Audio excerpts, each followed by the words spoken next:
This tape has been copyrighted. Any duplication or reproduction without written consent is prohibited.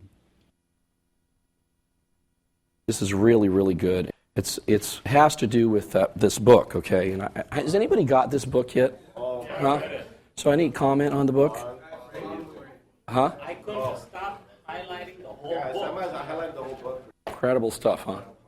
Hey, folks, I'm really saying this is the best book I've read 1,000 plus. I really have. Okay, this is the best book I've ever read in terms of trying to be successful that I've ever read by a long ways. You know, most success books are so ambiguous and they're, it's a bunch of fluff. This book actually tells you exactly what you need to do in terms of, because, I was talking to George a lot about this yesterday. Your problems in your business have nothing to do with your ability level. Everybody here, if you're an RVP, you are more than able to become a millionaire and build a hierarchy. There's nobody that's in here that doesn't have that capability. What stops us from being as successful as we can become is our belief system, our set of beliefs, what we believe. What you believe dictates your actions, your behavior, 100%. If you think about it, every one of us behaves in direct correspondence to our beliefs, period, okay? And I see a lot of you guys where you start doing well and then you're going back and forth all the time. If you're going back and forth all the time, the reason you're going back and forth all the time is because of your beliefs. So in other words, what happens is you start having success and you start doing well, your business is growing, your meeting attendance is growing, your cash flow is growing, everything's doing better, right? Now you're making more money than you've ever made in your life, and you start to feel uncomfortable, okay? And the reason you feel uncomfortable is because you have a belief system or set of beliefs about doing well, making money, what you're capable of, all these things. And they're all subconscious, by the way. They're not conscious thoughts, all right? But they're a set of beliefs that you've gathered over the years through your family or your religious stuff or whatever, okay? And they're not right or wrong, by the way. They're just a set of beliefs that you operate from. And we all operate from a set of beliefs. Every one of us does that, okay? And so what happens, the problem is most beliefs are very limiting that we have as human beings. Very limiting beliefs, okay? And so, like even the belief that making a lot of money or wanting to make a lot of money or wanting to do well financially, for a lot of times there's a belief that you have that maybe not conscious, but it's like, it's greedy to want to make a lot of money. It's, money's the root of all evil, and it's easier to go through the eye of a camel eye of a needle than what I'm talking about, all that kind of stuff, right? That people have, but they're beliefs. They are there. Okay, so what ends up happening? So you start doing well, you start making money, you start growing your business, and all of a sudden you get uncomfortable. Your beliefs start kicking in. So then what happens is that your beliefs have a direct relation to your behavior. So even though it's subconscious, you start behaving in a way to get back to comfort level with your set of beliefs. Am I making any sense here? So what you'll do is you'll maybe lose your focus a little bit, or maybe you won't make the calls you need to make, or maybe you won't follow up the person that you were following up with. Maybe you'll do stuff that you won't even know you're doing or not doing. You just do it subconsciously, okay? And then what happens, your business starts going backwards, right? You start going backwards, and all of a sudden, you get to the point, your business goes backwards to a point where you go, I'm better than this. I'm not this bad. And then that belief that you're better than that kicks in, and then you start working hard again. You start getting refocused, you get re-energized, you start recruiting people, you start prospecting, and you get your income back up. And then it gets back to that discomfort level again, and then it goes back and forth. And so what the problem is that you have a set of beliefs that's creating that. So the only chance for you to ever get big is for you to change your beliefs. If you don't change your beliefs, you're never going to change your life, right? The challenge with this is the subconscious.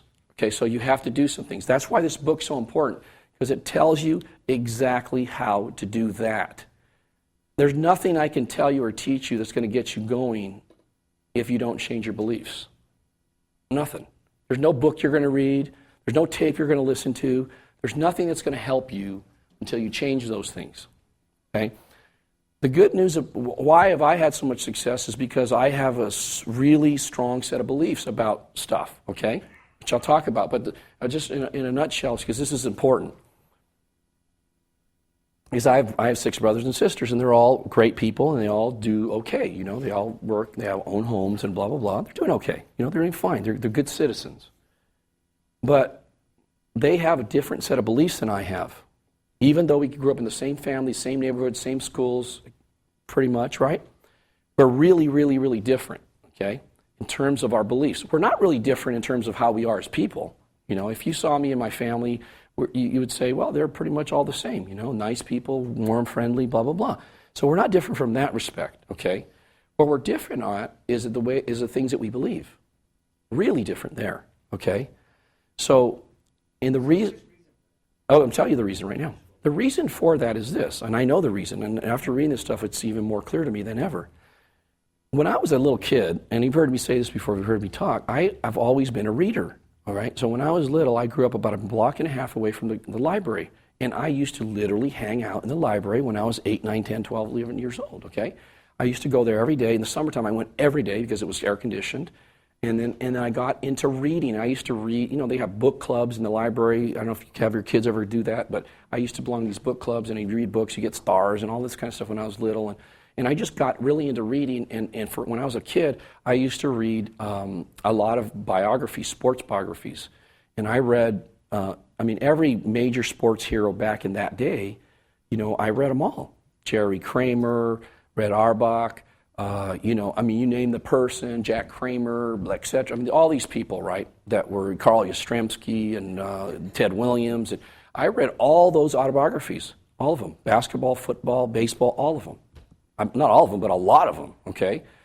And so when reading these stories, right, of these successful people, when you read an autobiography of any successful person, all of them have had lots of challenges in their lives. Even the people you think have never had, they had lots of them. So I'd read a biography, pretty much a biography goes like this. Challenge, challenge, challenge, success. Challenge, challenge, challenge, success. Challenge, challenge, challenge, big success. Okay? You read any autobiography, I don't care what it is, that's the format of an autobiography, okay? You agree with me on that? Okay. So what ends up happening, so I've read these. I'm an impressionable kid. I don't know any different, right? So I'm reading these things. So my belief system as reading these was that I was going to struggle, then I'm going to have success, then I'm going to struggle, then I'm going to have success. And I'm going to struggle, and then eventually I'm going to be really successful. That was a belief that I had from a little kid, and I got that from the books. I didn't get it from my parents, okay? And so whenever I would have challenges in something, my immediate belief about a challenge, a problem that you see as overwhelming is that this is normal, this is good, I'm going in the right direction, I just got to keep moving forward. Eventually I'm going to get better, and then I'm going to overcome this and I'm going to be successful.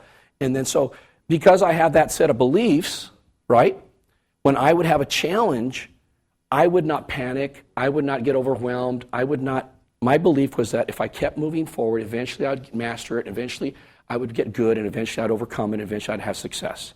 That is a core belief I've always had since I'm 10 years old, okay? And so that I did that in everything. First, when I was in high school, sports and stuff, I had that same issue, you know.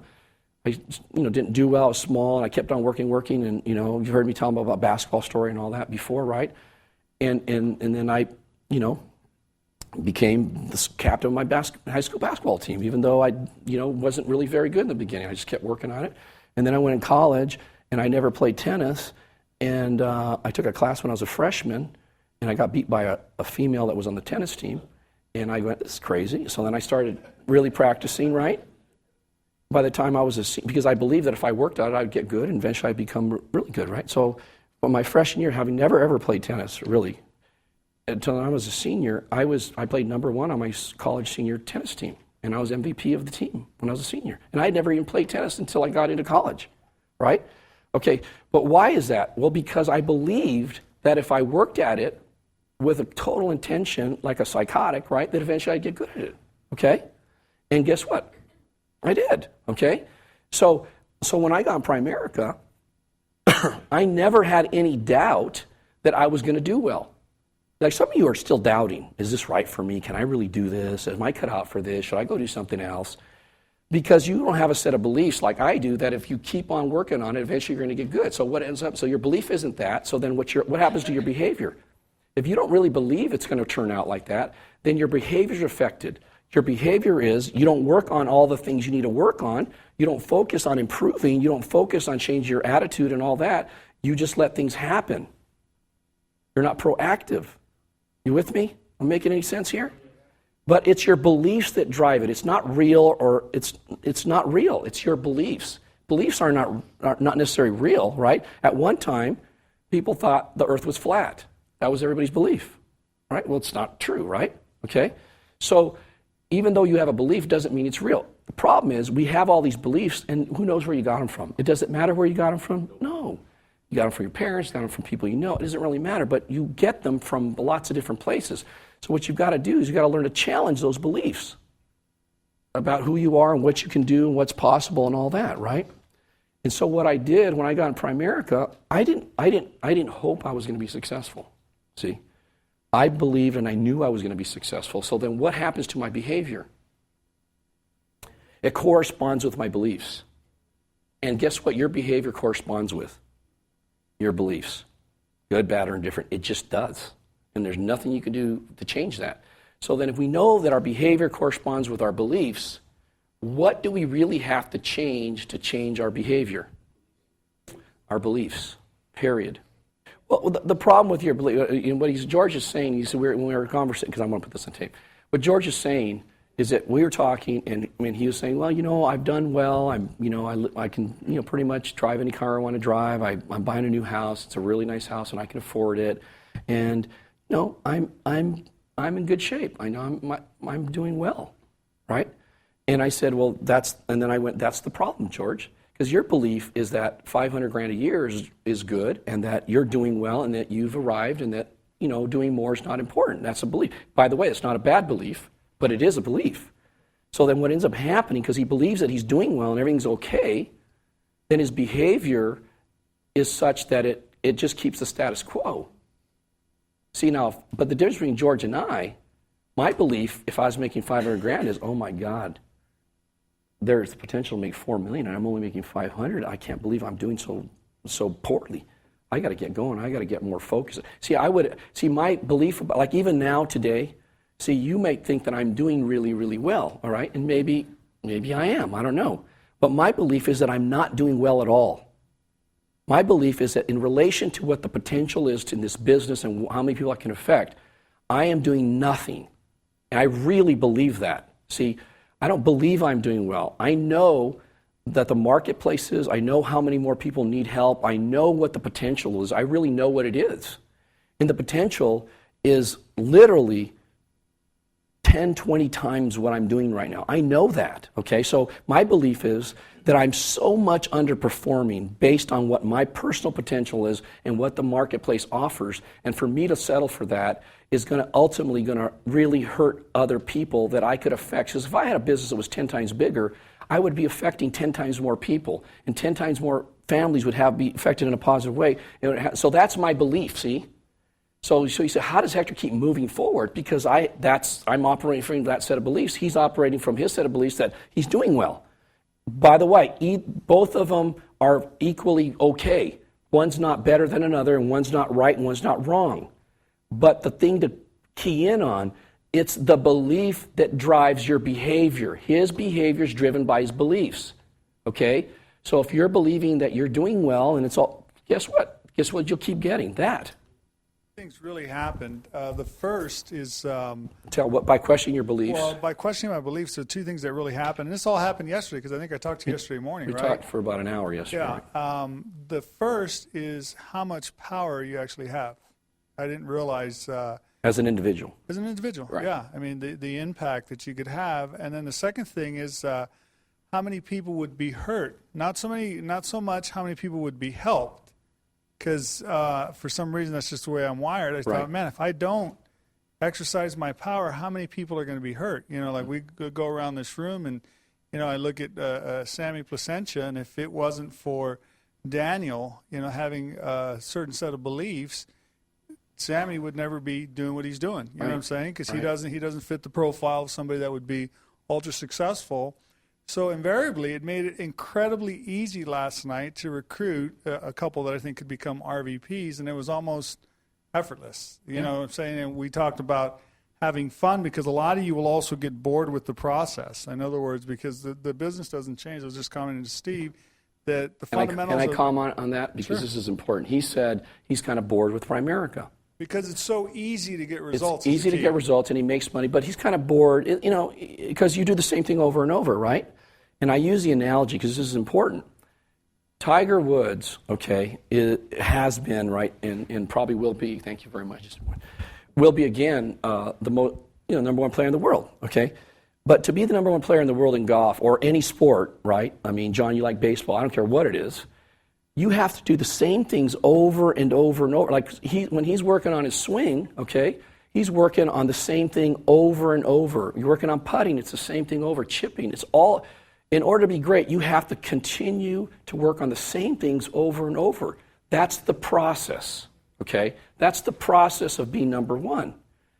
But see, his belief is that he is, or one of his wants, one of his desires is to be the number one player in the world of all time. That's one of his goals, okay? So when he said, well, I'm kind of bored, I'm going to get bored with the repetitiveness of the business, I said, I don't get bored. I don't get bored with the business. I don't get bored with doing this, what I'm doing this morning. I don't get bored with doing an op meeting. I don't get bored with doing Saturday training. I never get bored. I never got bored on an appointment ever. You know why I never got bored? It's because I associated the process with what I've accomplished and what I'm accomplishing. I associate doing that as a process that allows that other thing to happen. And so when I'm thinking about doing a meeting, about doing this meeting, I really get excited about working on the content of what I'm going to deliver on a Tuesday at an RVP meeting, because I believe that process is going to affect some of you in a way that's going to get you to become more successful and do more, okay? Which is ultimately going to allow me to be more successful and accomplish what I want to accomplish. So I never get bored with the process, ever. I just don't, because it's because of my belief about the process, how I feel about the process, enables you to keep doing it with a lot of enthusiasm. You can tell when I do this, this is not like something I'm just going through the motions, right? All right? And I'm not going through the motions because of the way that I think about it. You see, when you are frustrated with training greenies, when you guys get frustrated with greenies, or you get frustrated with doing an op meeting and all that stuff, or doing a Saturday training, it's because you forget or you forgot what you're trying to really do. Just like if Tiger gets bored with practicing, right? This is practice, by the way, okay? If Tiger gets bored with practicing, he can't compete at that level anymore. It's not possible for him to compete, okay? So he can't get bored so he has to look at the process. You with me?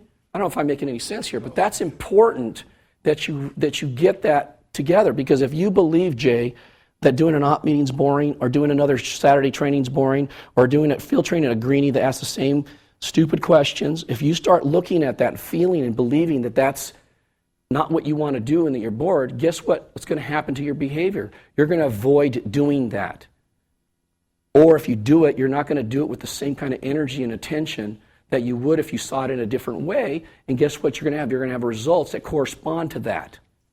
You see what I'm saying here? That's why it's so important to examine your beliefs, because your beliefs 100% are determining your behavior. Your behavior is determining the outcome. And if you want to change your outcome and your behavior, you have to change your beliefs. That doesn't mean you have to change who you are as a human being. I'm not saying that, okay? Because I'm still, to me, I'm a caring, loving, caring person, but like my brothers and sisters, but our beliefs are completely different, obviously, right? I mean, totally. But they drive my behavior. So let me go through this really quick. I'm going to fly through this, but it's really important. And what it is, it's from Dr. Robert Anthony, and there's 6 lessons. And they're designed to be done on a daily basis, 6 days, okay? But we're going to do them all right now. Okay, lesson 1. I would like to start off by asking you a question. Do you know why you're reading this right now, or why you're here right now? Your answer might be, I came across the website or search engine, a friend told me about your program. Anyways, the important thing is, it doesn't matter if there's a logical explanation or not. The fact that you're reading this or here, that means there's something that you're seeking, but you haven't discovered how to manifest in your life yet, right? If you're here, you're wanting something and you still haven't figured out how to make it happen in your life.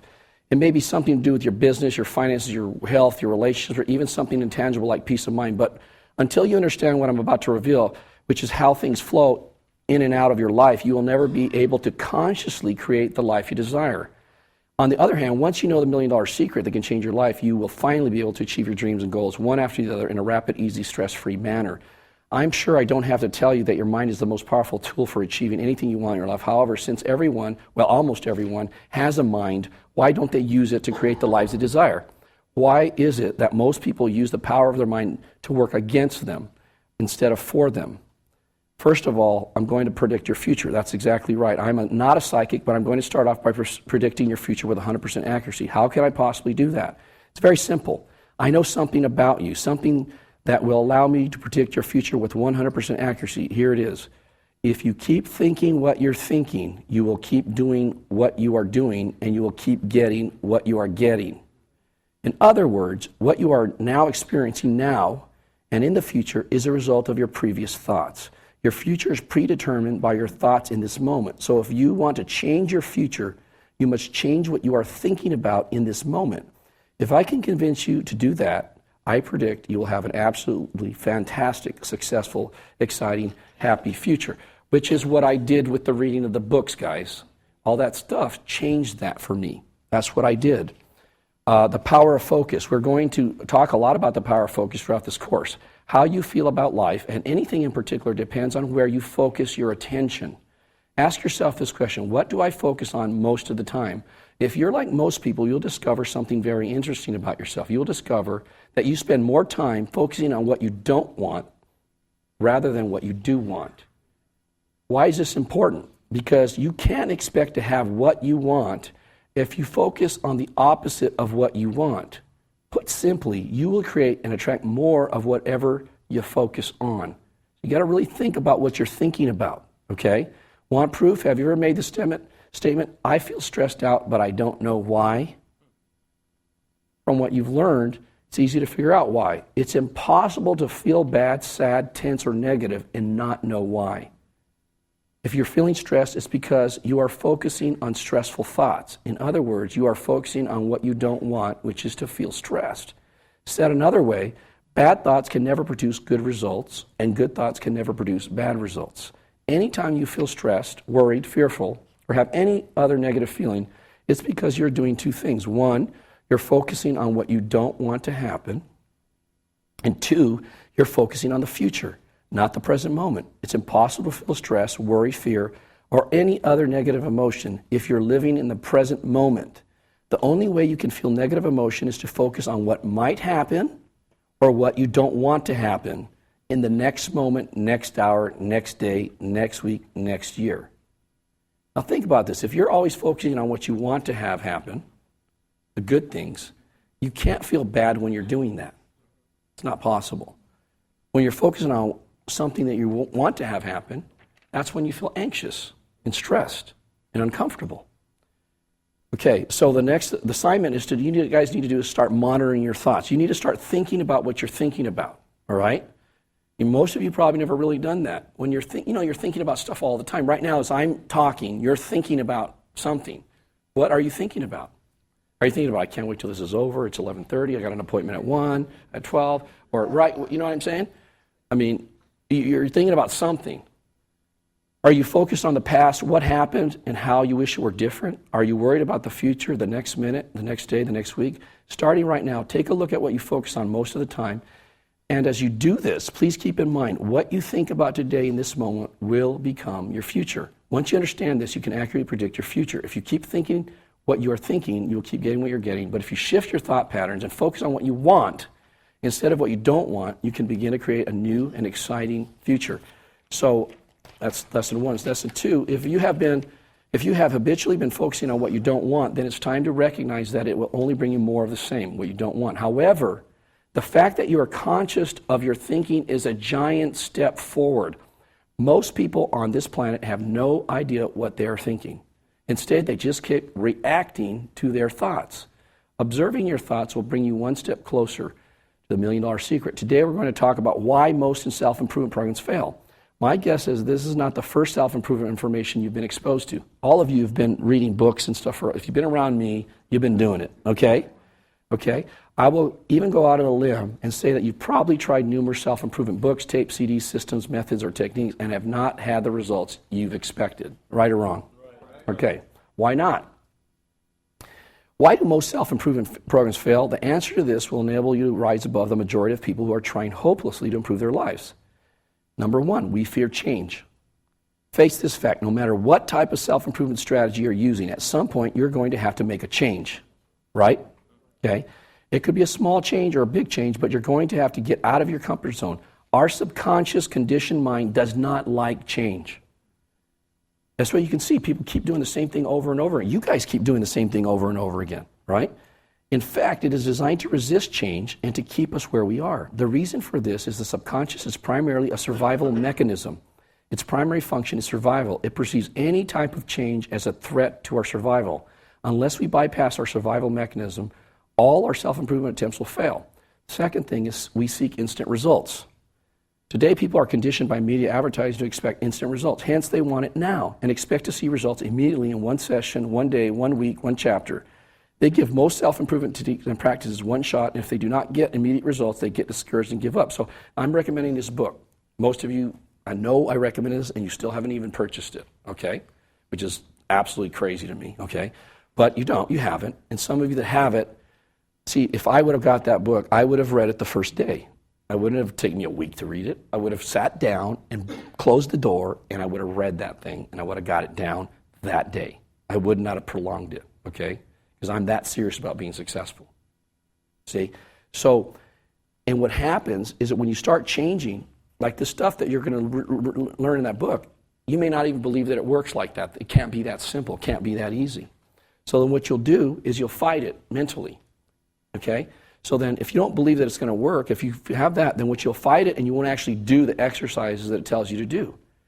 And then, because that's what your behavior will be, so that if you don't actually do the exercise that it tells you to do, then guess what?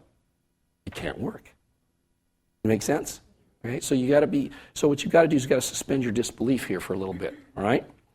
All right. Immediate results are always possible, but sometimes we need to align our energy with our desires. If we do not align our energy, we'll not reach our goals. The need for instant results or instant gratification often keeps people from taking the time to align their energy, so it actually takes them longer to reach their goals. Three is we give up too soon. Most people give up too soon. Part of this is due to the need for instant results and instant gratification. However, one of the reasons we give up too soon is we see temporary setbacks as proof we cannot reach our goal or desire. Remember I said earlier, I knew I was going to struggle. So I never saw temporary setbacks as proof that I was going to reach my goal. In fact, I saw temporary setbacks as proof that I was going to reach my goal. You see, that was my belief. You see the difference, how that would affect your behavior? Completely different behavior, okay? When this happens, we blame ourselves or the self-improvement program, book, audio, seminar, and give up too soon. In order for any self-improvement program to work, we must not give up even when it looks like it's not working. Number 4, we're trying instead of doing. Most people try to get what they want. The problem is every time you try, you are setting yourself up for failure. In reality, you can't try to do anything. You either do it or you don't. The world is trying and most are failing. You cannot succeed if you try. Once you stop trying and start doing, you can begin to expect results, okay? So you can't try to do Primerica. You ever recruit somebody and say, I'm going to try it? What's the chance for a new person getting involved saying, I'm going to try Primerica? They might as well not even get it started because you can't try and be successful, right? It's not possible. When people try self-improvement programs, they immediately set themselves up for failure. My clients have you said, I'm going to try this diet. Does trying a diet work? No. My clients have a 99% success rate when they follow through, but getting people to follow through is almost impossible in some cases. See, that's the rub, guys. I present this stuff to you, this great book, I know it'll work, but the problem is it's very difficult to get people to do it, right? That has to come from you. That can't come from me, right? And that's the rub. And I need to accept, unless I want to be in a straitjacket, I need to accept that most of you aren't actually going to do this, right?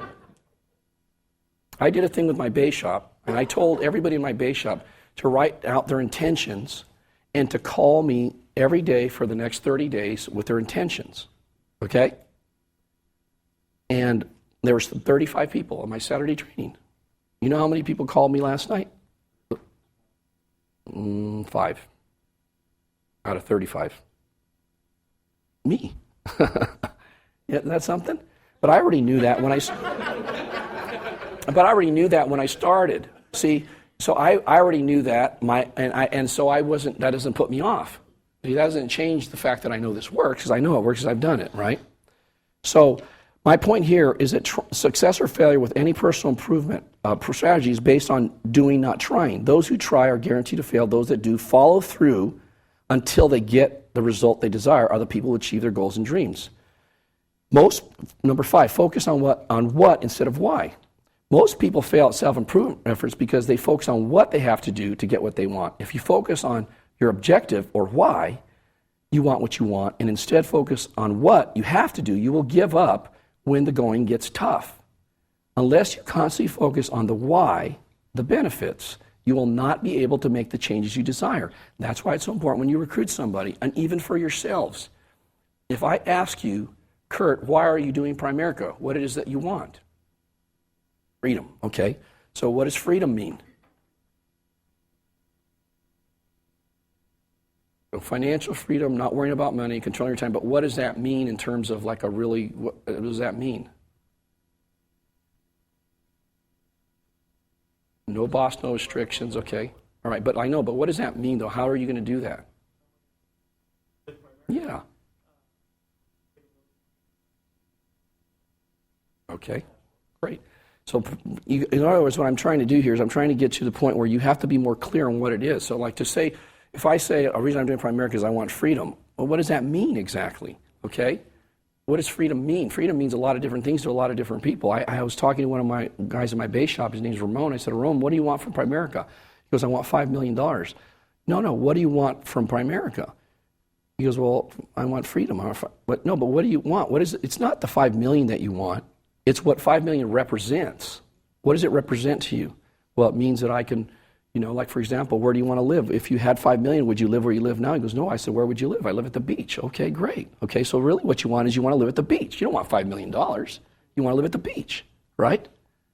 $5 million is great, but $5 million is not what you want. The money's not what you want. There's some things that you want, right? It's a quality of life. It's a lifestyle or whatever, right? I said, and what else do you want? Well, I want to take care of my mom. Well, what does that mean exactly, you want to take care of mom? Well, I want to be able to, buy her a home. Okay, well, where? What kind of home? How much is that going to cost? How much money was that going to take that you're going to need to give her on a monthly basis to take care of her? Get more clear on what it is you want. You guys probably aren't very clear on what you want, right? When I was starting Primerica, I was really clear on what I wanted. It was easy for me to stay motivated, right? Okay.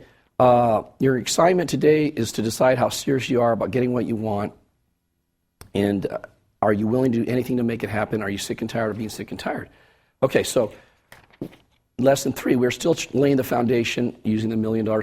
If you haven't figured it out, I'm setting you up not to fail. In fact, if you apply what you're learning, by the time you finish the C course, it'll be impossible for you to fail. Today, I want you to discuss how to dramatically improve the results of any self-improvement program. It doesn't matter if you use my material or any program or book or strategy in order to succeed in any self-improvement program. You must do the following. 1, you got to decide what you want and desire. This is your intention. Write it down and put it on paper. If you want it, you can have it. So this is what I wanted when I got started. So this will give you an idea of what to do, all right? So when I first started Primerica, these are the things that I wanted.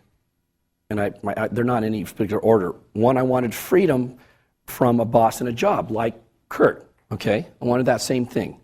I wanted financial freedom and security, but I quantified it. For me at that point in my life, it was $500,000 at 10% was $50,000 a year. That to me is what I want. That was financial, because financial freedom is too vague. $500,000 at 10% is $50,000 a year. That's what I used to live on. So that to me equated to financial freedom, right? You guys all have a number, like you have a number, okay? Whatever that number is, okay? A dream home. I wanted a house at the beach. Jan actually wanted a house at the beach, and I wanted a house in the desert on a golf course. I used to go to the desert all the time, and I'd tour all the developments. There's new developments. If you could do that now, I mean, there's all these incredible developments that you can go to tour. I used to do that all the time. And then we used to go to the beach, and we used to look at, drive around there and look at what I wanted, because we wanted to have that. That was really something I wanted. I wanted private school for my kids and a college education. I wanted to be able to send my kids to private school and to afford to pay for their college education without having to borrow money. I wanted to make a difference with my life. I wanted to take care of my parents, and I did. I took them on trips and all, I did that for years, okay? I wanted to become great at one thing before I died, which I talked about earlier. I wanted to live as if on vacation my entire life. One of my goals, one of my things that I wanted is I wanted to live my life as if I was on vacation all the time. Anybody like that concept? Okay. I live today as if I'm on vacation I really do. I live, both places I live are destinations, right? In the desert right now, my typical week is as I get up in the morning and have my coffee, check out the internet, blah, blah, blah, and then I go play golf. I usually meet my buddies around 7 o'clock, have a little fruit, go out to the range, hit balls, throw out balls to see who's going to play with whoever, and then we go play. I pretty much do that at least 5 days a week, okay? I'm done by about 11:30, and then I come back and I go work out with Jan at the spa. Some days I have a massage, some days I don't. Then I gotta make phone calls, return calls, and stuff like that. And then, we figure out what movie we're going to go see that night and where we're going to dinner. And that's pretty much how I live today, right? That's pretty much what people do when they're on vacation, right? I literally do that all the time, and that's a normal day for me. Very typical day. That's a picture of a typical day in the life of Hector Lamarque. Well, I created that intentionally. I really wanted that life. And I thought about it all the time. I used to go to the desert when the kids were little. Remember, Dak, when we were little? We'd go to the desert, and we'd stay at a hotel just for a day or two, and we'd always get a room next to the pool so the kids could go play in the pool.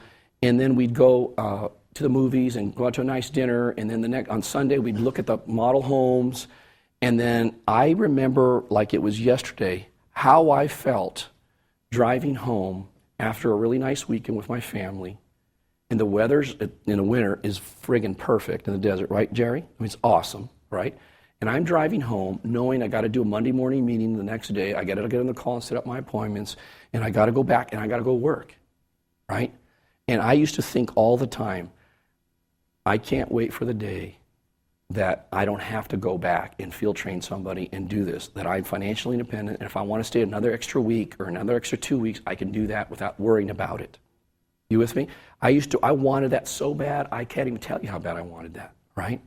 And that drove me to go get aggressive at building my business because I wanted that lifestyle, right? And you can't have that lifestyle with a base shop. You can only have it with a hierarchy. My freedom in my life is a result of my hierarchy, not my base shop. My base shop created my hierarchy, so you got to focus on that for a number of years. But you get what I'm saying here? What do you want?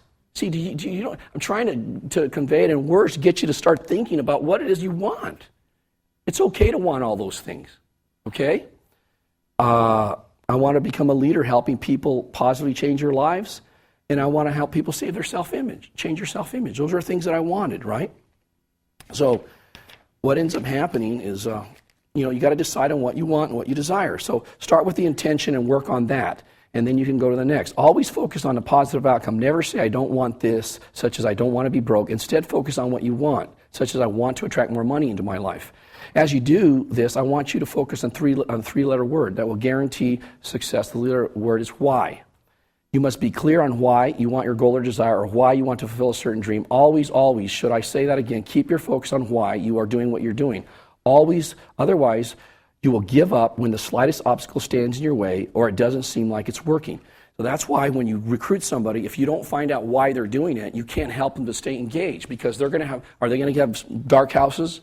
Are they going to have people quit? Are they going to have a chargeback? Are they going to invite 10 people to an op meeting and nobody shows up? Yes. All that is important, which is, by the way, why you guys don't stay focused on prospecting, recruiting stuff, because your why is not strong enough to overcome the rejection that you're receiving. If your why is strong enough, then you don't care. It's not important. You see? This is why 99% of people fail at any attempt to improve their life. They are not clear on why they want what they want. They are not clear on the benefits. The why is always more important than how. In other words, why you want something will motivate you to achieve it. Worrying or trying to figure out how you're going to get it only pushes it further away. So focus on the why. Your subconscious mind must be convinced that what you desire is what you really want, not what you think you should want. Not you should say, I should work harder, I should be more focused, I should, or I need to. Whenever you say that, that's negative, okay? Instead say, I intend to be more focused, I intend to be more positive, I intend to attract the right people. Instead of should, I need to, or I want to, okay? But what you think you should want or what others want for you, but what you truly want. If it perceives any change as have, should, or must, such as I have to do this, I should do this, I must do this, it will resist the change. That will cause lack of perseverance. And as soon as you encounter the first obstacle that comes along, your subconscious will give you all the logical reasons why you should quit. If you focus on why you want what you want, you will not give up easily, but will be motivated to keep moving toward your goal, even if you have a temporary setback. So the second thing is commit yourself 100% to follow through until you get a result. So like if you do get this book and you start doing what it tells you, you need to follow through with this until you get the result. Not go, I've been trying this for a month now, it's not working, right? You can't do that. You got to keep following through till you get that result. Read it again. I didn't say if you get a result. There's a huge difference. I said until you get a result. Keep in mind there's only one way to fail, and that is to quit, right? All you guys have succeeded to some extent or another because you haven't quit, correct? That guy that Martin talked to last night didn't succeed because he quit, okay? Right? Third thing is suspend your disbelief. Do not prejudge whether or not the self-improvement program, book, or strategy you are using will work. Suspend your disbelief that it will not work for you. Keep in mind that it has worked for others and it will work for you. One of the most common obstacles I run into with clients is they think, I know this has worked for others, but in my case, it's different. In fact, I've never worked with a client who didn't think that their case was different. Trust me, your case is not different. Your circumstances may be different, but the underlying problem is the same. Don't judge results too quickly. Often people have quick results when making a change because they're ready for them and they have aligned their energy. You could be one of them, but allow some time for adjustment. Don't measure results in hours, days, weeks, or any improvement etc. Any improvement is a forward movement. Use even a small improvement as a building block to take the step forward. Next step, you will continue to move forward as long as you focus on what you want instead of what you don't want. Like this is important with a new person. Like if you think about if you look at where you were when you started Primerica, Kurt, when you started Primerica, you're making $35,000 a year working in a warehouse. Okay, now you're making $300,000 or close to $300,000, right? And if anyway, you could be totally disappointed with where you are right now, but you can't look at it in terms of that. You have to always look at it in terms of where you began. In terms of where you began, you're a huge success, right? So one of the important things you have to be careful about is not judging yourself in relation to your peers, okay? It's okay to want to compete with them. There's nothing wrong with that. But if you judge yourself in terms of your peers, you're always going to set yourself up for frustration, okay? Because you don't know what somebody else, if you compare yourself with Rick Susie had 12 years of hiring, recruiting, training salespeople in an environment with a highly focused boss that kept him accountable 4 or 5 times a day, okay? So he had that experience. So when he got in Primerica, all those experiences had a huge impact on what he was able to do in Primerica. You had a completely different set of experiences. So for you to say, well, Rick Susie did this in a certain amount of time, and I should be able to, but you can't do that because you don't know what his circumstances are. So it's pointless to compare yourself with other people, right? You have to ask yourself, where am I in relation to where I was? Make sense? Remember, when you learned to ride a bike, it was relatively difficult at first to keep your balance. Then you got rolling, and it seemed easy. In the beginning, we're often out of balance. Sometimes it takes a little while to regain our balance. Measure your progress from where you started. There are two types of people. The first group measures their progress against some kind of ideal, and the second group measures their progress against where they started. Measuring your progress against some kind of ideal is like trying to travel to the horizon. You never get there because no matter how you move toward it, the horizon always recedes. So it always seems to be an equal distance from where you start. People that have that strategy in deciding whether or not they're making progress are always frustrated because it seems to them that they are making no progress. The second group of people, those that note that where they were when they started, when they look back, it's obvious that they have made progress. Once I get this concept across to people, they'll say, my God, I've been doing that my whole life. I've been frustrated about everything that I've done. Now I suddenly realize that I've been making all kinds of progress in lots of areas of my life, and I didn't even see it. Give yourself more credit, right? Think about that. We need to measure our progress from where we start. If you measure your progress on the horizon, your ideal goal, you will always be frustrated. Focus on the next step. Always focus on what you have to do now in this moment. Forget about the future results. Just keep your point of focus on what you want to accomplish in this moment. Usually when you start to see progress, you have this impulse to want to rush things. You want to change things right now. This pushes you and drives you to force things to happen. As you will learn, less effort creates more results. It's like I said, if you want to, recruiting 1,000 people is overwhelming, but prospecting 3 people a day that leads to 100 is very easy to do, okay? Doing what you know. I'm sure you know people who have studied personal improvement material most of their lives and have not made any significant changes. They read, study, attend self-improvement seminars, and nothing or very little seems to change. Why is this so? Simply because they are self-improvement junkies. Like any junkie, they need a fix. But the problem is that even though it's a positive fix, they're still addicts. They're addicted to the illusion that the more they study and learn, the more their life will improve. They can just find that one book, that one program, that one strategy they're looking for, their lives will turn around. Of course, they never find it because they're addicted to collecting information. They read all the books and listen to the tapes and CDs, but they don't move forward. Here's why. It's not enough to know what to do. You must do what you know. Read it again. It's not enough to know what to do. You must do what you know. In other words, more information is not the answer. Even the information you are learning in this course, I promise you that when you finish this course, you will know what to do. However, the goal for this e-course is to get you to do what you know. Everybody in this room knows what to do. You can't be in this room and not know what to do, okay? That's not what it is. You got to do what you know, right?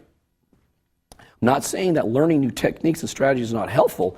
I buy hundreds of books and attend dozens of seminars, but I know that the information will not result will not change my life. The change comes when I apply the information until I get the results I desire. In other words, when I do what I know. My intention for the first 3 lessons of this e-course is to set you up not to fail. In other words, failure is not an option if you will do what you know. Actually apply what you're learning. Okay, lesson 4. In the last 3 lessons, we talk about how to get how your thoughts in the moment create your future.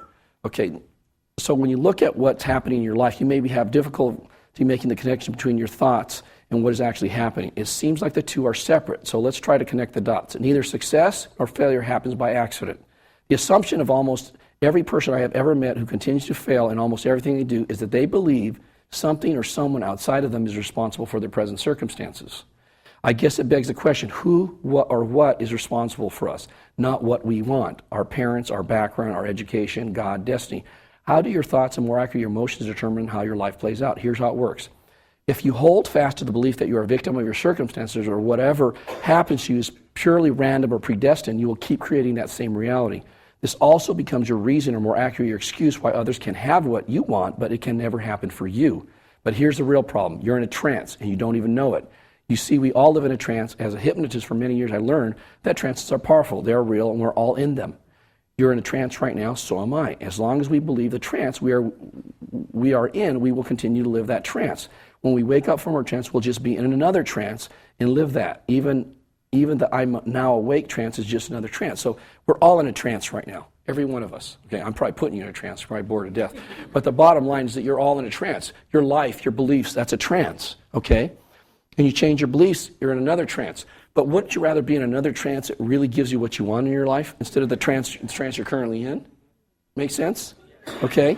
Unfortunately, the trance most people are in keeps them from understanding how things actually work. I'm sure you will agree that if we live in a universe that is governed by a series of physical laws, take gravity, for example, we have no idea how gravity works, but we see evidence working every day. So it's not a matter of whether we believe it or not.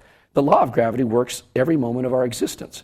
And there are many other laws that run without our conscious attention or belief.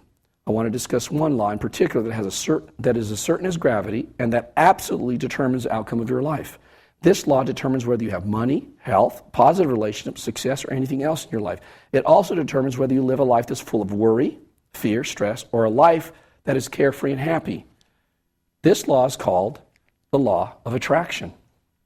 Without understanding how this affects your life, you will continue to appear chaotic and uncertain. Worse yet, you will spend the rest of your life reacting to everything and everyone around you, being pushed one way and then another like a cork floating in the ocean. The things you react to in your everyday life are a direct result of what you think, feel, and believe. Unfortunately, the majority of people will argue that it is the other way around, that things just happen to us and that this is what causes us to feel the way we feel, and all we can do is try to make the best out of what's happening because we don't really have any control over the events in our lives. The majority of people live their life this way. They lead lives of quiet desperation, just accepting things as they are, living their lives hoping for the best while accepting the worst, right? I was watching one of these home improvement shows, where they take the house and they tear it down and they recreate it.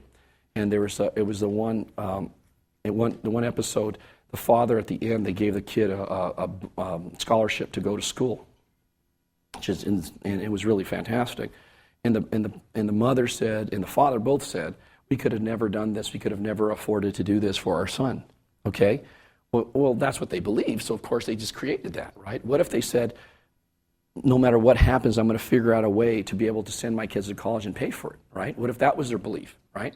So their belief is what created that situation. They could have done that. Many people do that, probably in worse circumstances than them. So that's not correct, right? Okay?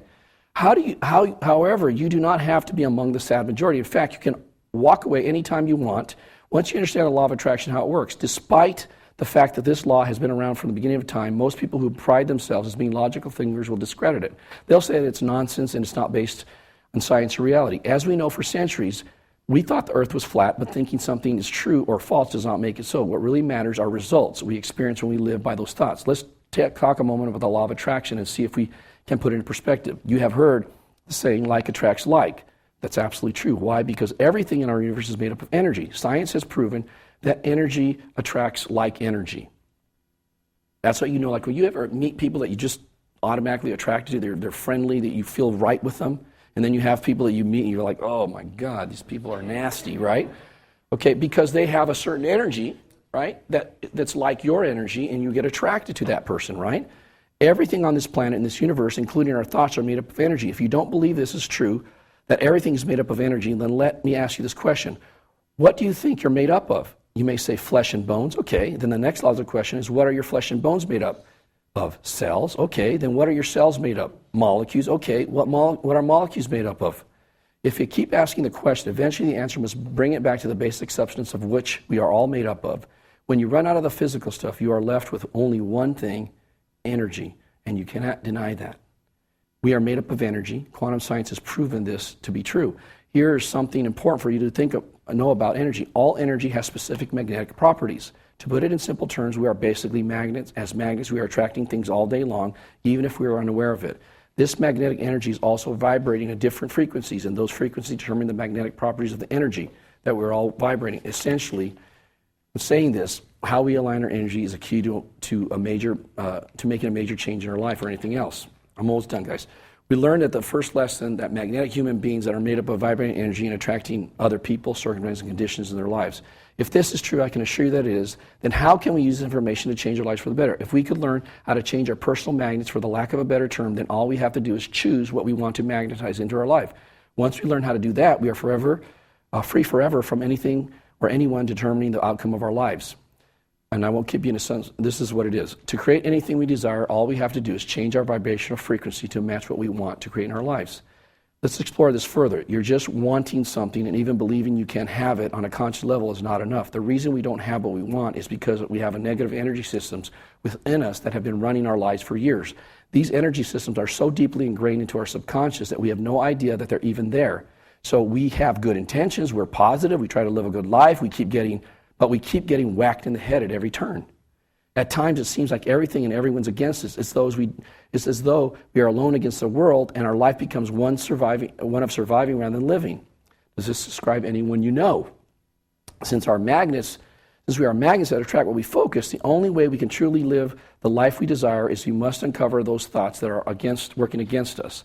Why is this important? Because it is those thoughts that determine what we can and cannot attract and experience in our lives. It is our opposing thoughts that keep our magnetic point of attraction or our vibrational energy going in the wrong direction. Once you understand, it's easy to see why positive thinking doesn't work. You can be as positive as you want, but unconscious or subconscious magnetic point of attraction is going to the opposite direction. You will continue to attract more of what you don't want, even though you're a good person and a positive thinker. This also answers the question, why bad things happen to good people. Think about it. You can be a good person, but if your vibrational energy is going in the wrong direction on a subconscious or unconscious level, then you experience the bad things you don't want.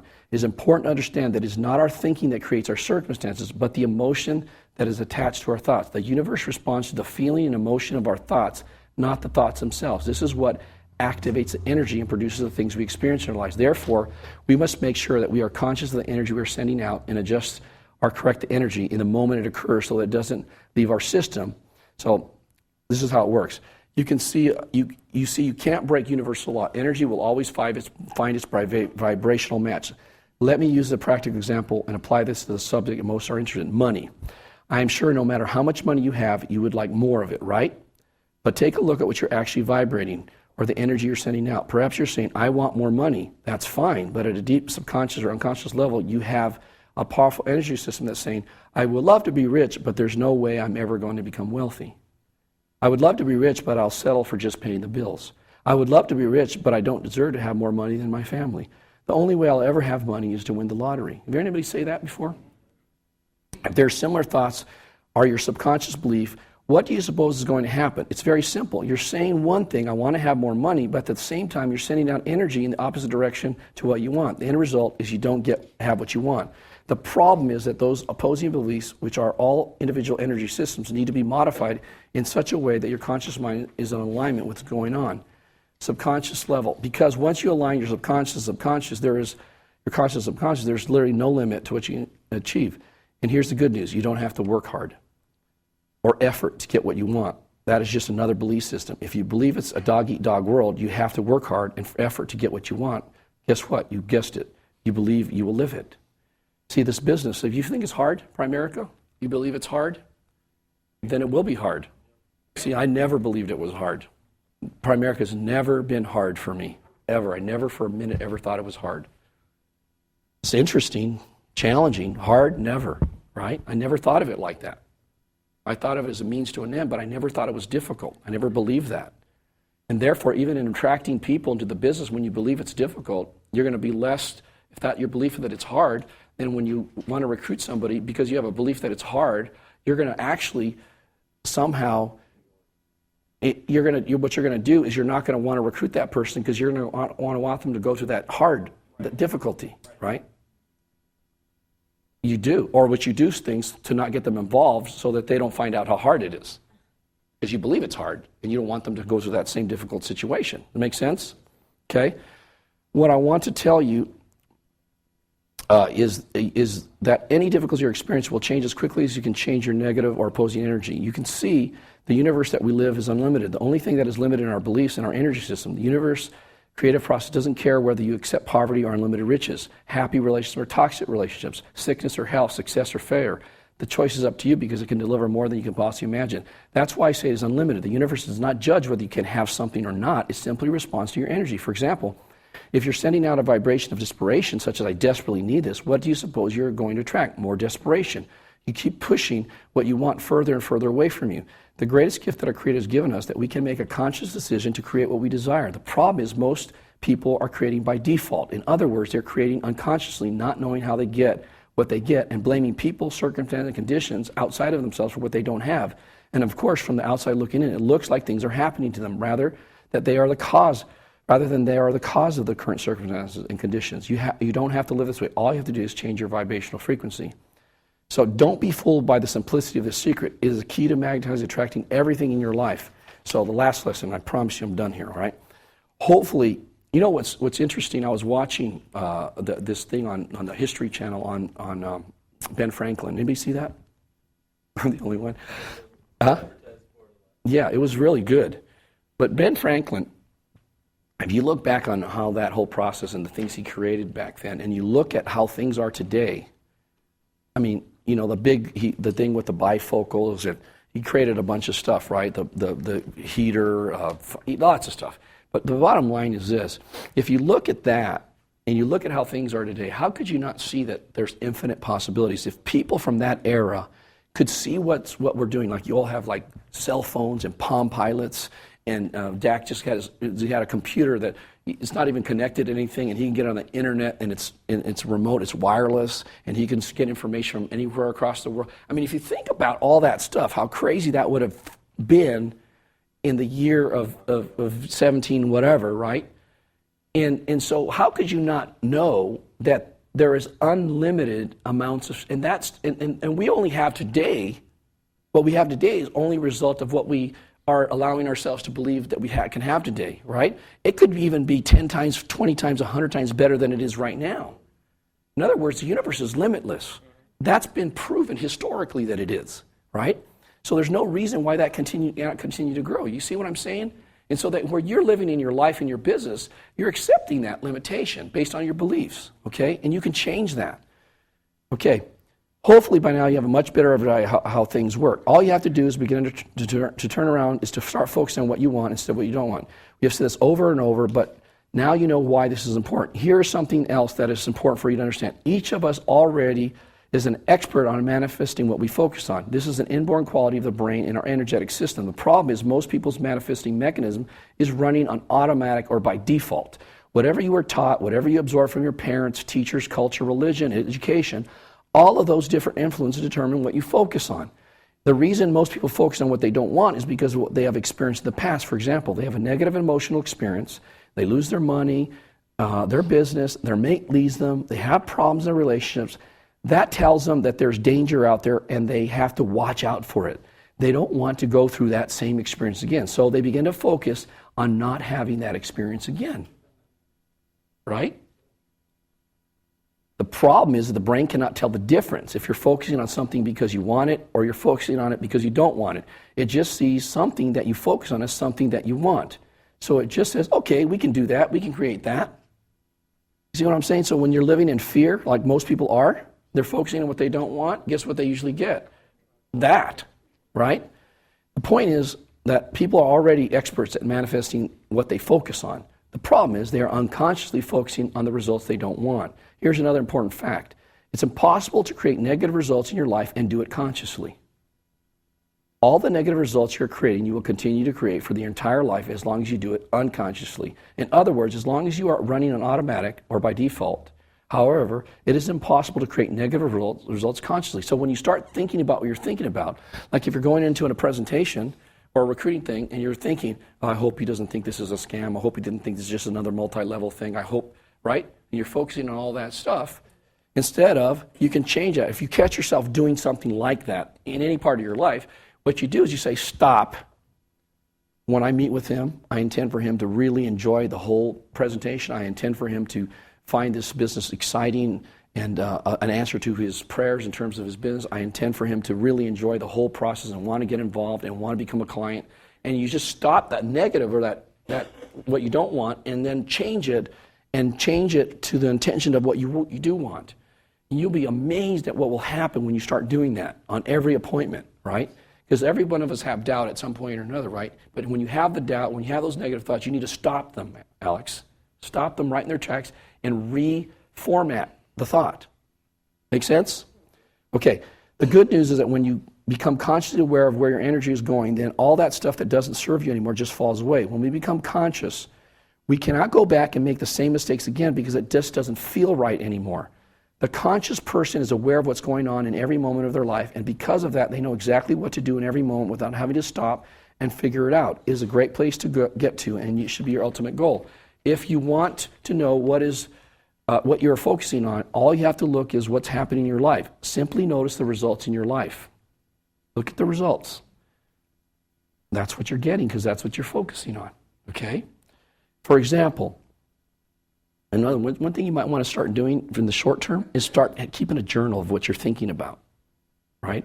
And every time you think about something that's adverse to what you want, change it. Just do that. For example, you'll find yourself saying, I'll never be able to pay these bills. Okay, after what you've learned, what do you suppose will happen?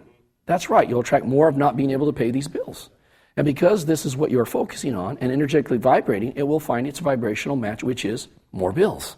Remember that the $1 million secret that can change your life to create anything we desire, all we have to do is change our vibrational frequency to match what we want. So let's get back to our example. In the moment you think a thought, this is the kind of the best part of this whole thing. In the moment you think a thought that is in opposition to what you want, say to yourself, my vibrational energy does not match what I want. My energy is going in the wrong direction. Then state what you really want. In this example, what I really want is a constant stream of money to come into my life. Instead of focusing on what I don't want, or on just paying the bills, I am going to keep focusing on ways to increase my income. This is where I'm going to send my vibrational energy to find its match. I now ask my subconscious to make me consciously aware of opportunities that allow me to do this. I know this can happen as fast as I'm willing to accept it, so I can accept this as happening right now. Okay, so kind of like when you start recruiting, right? What you do say, I intend as I travel throughout my day to find people interested in taking a look and getting involved in my business, right? So what happens, those people start attracting. It's kind of like when you have this goal where you want a certain car, right? Have you noticed whenever you want a certain car, that car's on every corner? You're on the freeway, you look to the right, there's one, you look to the left, there's one, they're everywhere you look, right? Okay? It works like magic, all right? I've been doing this since I read this book. I've been doing this. There's a place called the River. Do you notice how crowded the river is all the time? Like parking, there's never parking there. And we go there all the time to the movies, go to eat, right? Every time I go to the river now, since I read this book, what I do is because parking's impossible, right? And so what I do before I get there, this is the process, by the way, okay? I say I intend to find a parking space close to where I need to be, where I'm going to. And then what I do is I visualize a car backing out of a parking space right as I'm coming up, and then me driving right in, and then I feel how that feels. And 10 times in a row, every time I've done that, I've got a spot right up front, right exactly, and it happens like that every single time, right? So the key is, say your intention, what you want, visualize it, and then feel it. Yeah, it's not new. Yeah. The good news about that is that's true with everything, not just a parking spot. Anything you want, it works. Okay? But you have to have your intentions written out, and you have to say them, you have to visualize them, and you have to feel them. Okay? All right. Instead of going on about your life, sending out a vibrational energy that causes you to unconsciously attract what you don't want, you're sending out a vibrational energy that focuses on what you do want. In addition to that, you have consciously and deliberately instructed your subconscious to attract the vibrational match you desire. And since the law of attraction works with mathematical exactitude, you will begin to attract the very things you have always wanted. Pretty cool, wouldn't you say? And the best part, you can start right now to begin to attract everything you desire. If you understand the law of attraction, I'm sure you can also see that you have attracted this new information to your life. Like even what I'm talking about. This has been attracted into your life, right? You have been exposed to this information and the rapid manifestation process for a scientifically specific reason. How do I know that? Because I know for an absolute fact there are no coincidences in the universe. Nothing happens by accident or chance. In addition to helping you create or manifest what you want in your life at a much faster rate, the rapid manifestation process will also help you to become more conscious so that your default survival mechanism doesn't unconsciously attract the things that you don't want into your life. More importantly, it will allow you to create your life by design instead of default. Personally, I would welcome the opportunity to help you start living your life by design instead of default. I'm not talking about making things a little better. What I'm talking about is helping you to create the most exciting life you can possibly imagine and then showing you how to bring it into your experience as quickly as you're willing to accept what I can teach you. If your logical mind refuses to accept what you have learned in this e-course, or if you think this is a metaphysical nonsense, then I invite you to put it to the test. You can do that right now. Let me ask you this question. Isn't what you are experiencing right now an exact reflection of what you've been thinking on a moment-to-moment, day-to-day basis at a deep inner level? If this is so, then you are living proof that what you have just learned is absolutely true. The bottom line is that your life is a direct reflection of what you've been focusing on and the vibrational energy you have been sending out up to this point. Remember, everyone attracts according to the frequency of their own personal energy system. This also includes the collective energy systems of groups and nations. There are no exceptions to this, and there are no exceptions to the law of gravity. In a perfect system that always works and cannot fail, it is a perfect system that always works and cannot fail. Since it is perfect and since it cannot fail, we can use this system to create whatever we desire. So why not start now? Isn't it time to allow yourself the freedom to move from where you are to where you want to be, to create the life that defies what you believe to be logical and realistic? Is my life logical and realistic? No.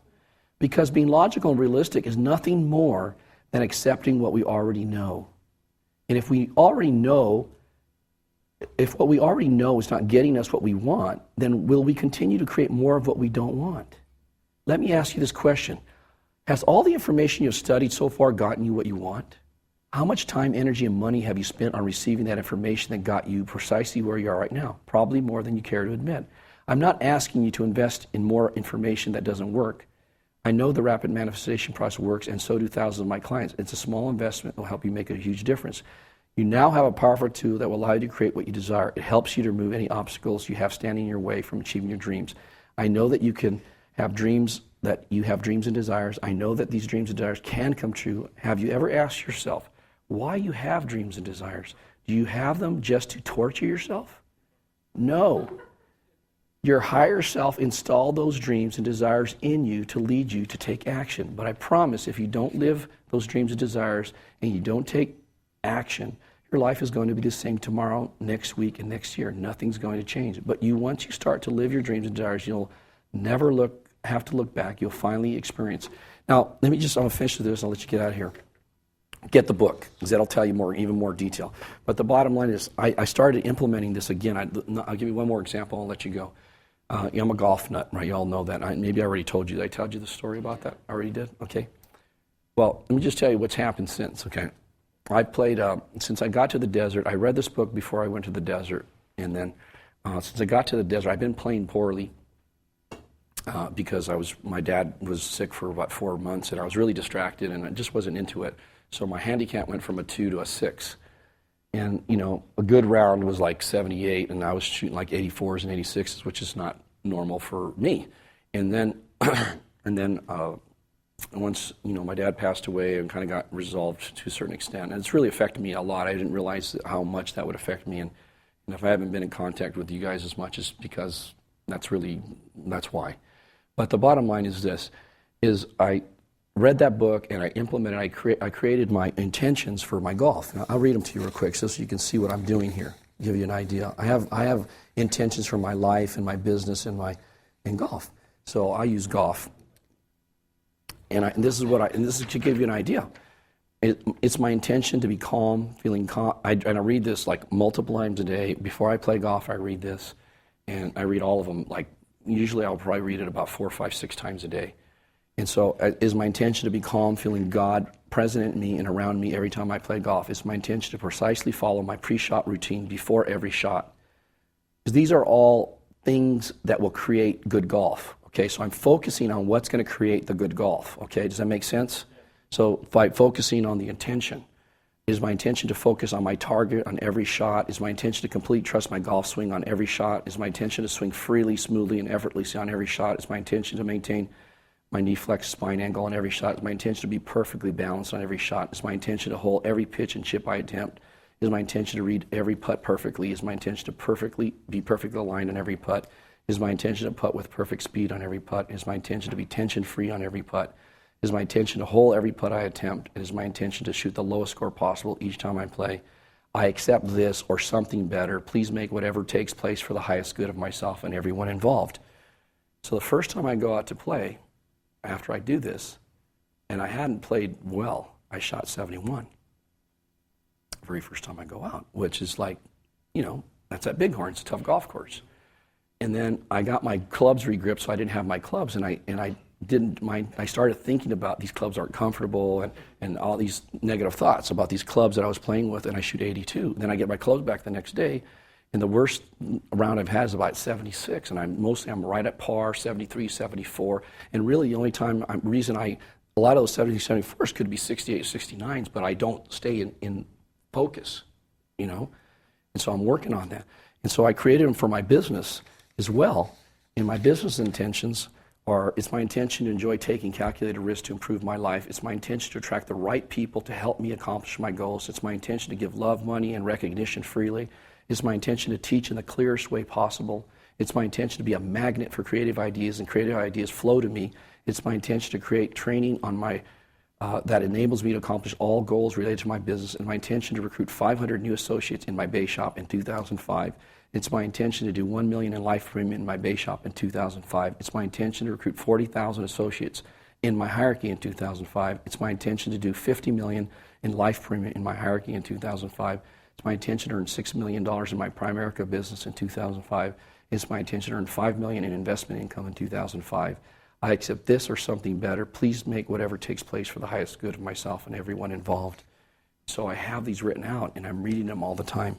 And I'm focusing on them. As I'm reading them, I'm visualizing it, I'm feeling it, and it's going to happen, or something like it's going to happen, right? So what I'm doing is I'm controlling my thoughts. I'm controlling what I'm thinking about, and that's really what you guys have to do. You've got to start controlling what you're thinking about. The better you get at controlling what you're thinking about, you create the outcome you want. And it's really that simple. Because as soon as you change your beliefs, your behavior will change. Like if you haven't been prospecting, if you haven't been recruiting, if you haven't been doing whatever it is that grows your business, it's because of the beliefs you have about doing that activity. So you have to change. Like one of the things you might want to say is that I intend for prospecting and recruiting to be comfortable, easy, and fun, right? That's the kind of thing you want to say to yourself. I intend, whatever it is, okay? And then if you get your people to do this, and more important, get yourself to this. So if you're direct to me, all right, especially if you're direct to me, and I challenge you to do this, probably won't do it, but you ought to do it, is write down a set of intentions that you have for your business, just for your business, okay? And then call me every day. It'll take you 1 minute, and read them. And get in the habit of doing that. Right? And make those intentions for your family too, for your personal life, and for your business. There's two separate ones, and for your spiritual life too, as you have that as well. Okay, but have that and start creating your life instead of letting it happen to you. Right? Start from that place. So that's it. Get the book.